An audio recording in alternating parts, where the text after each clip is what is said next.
এবারের নির্বাচন বাংলাদেশের গণতান্ত্রিক যাত্রায় একটি ঐতিহাসিক মাইলফলক বলে মন্তব্য করেছেন প্রধান উপদেষ্টা ডক্টর মোহাম্মদ ইউনূস। মঙ্গলবার নির্বাচন ও গণভোট নিয়ে জাতির উদ্দেশ্যে দেয়া ভাষণে তিনি অবাধ, সুষ্ঠু, গ্রহণযোগ্য নির্বাচনের সর্বোচ্চ প্রস্তুতির কথা জানিয়ে ভয়কে পেছনে ফেলে সবাইকে ভোট কেন্দ্রে যাওয়ার আহ্বান জানান।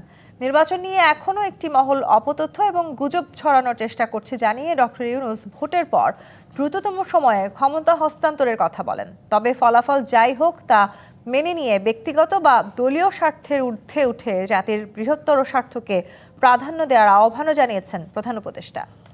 এই দেশ তার তরুণ ও নারী এবং সংগ্রামী জনতার কণ্ঠ আর কোনো দিন হারাতে দেবে না।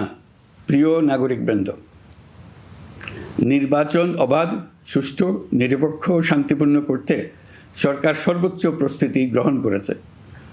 আপনারা নিশ্চিত থাকুন, নির্বাচনে বিজয়ী জনপ্রতিনিধিদের কাছে দ্রুততম সময়ে ক্ষমতা হস্তান্তর করে অন্তর্বর্তীকালীন সরকার তার দায়িত্ব সমাপ্ত করবে।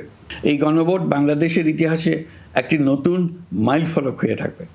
ভয় নয়, আশা নিয়ে, উদাসীনতা নয়, দায়িত্ববোধ নিয়ে, বিভক্তি নয়, ঐক্যের শক্তি নিয়ে আমরা ভোট কেন্দ্রে যাব।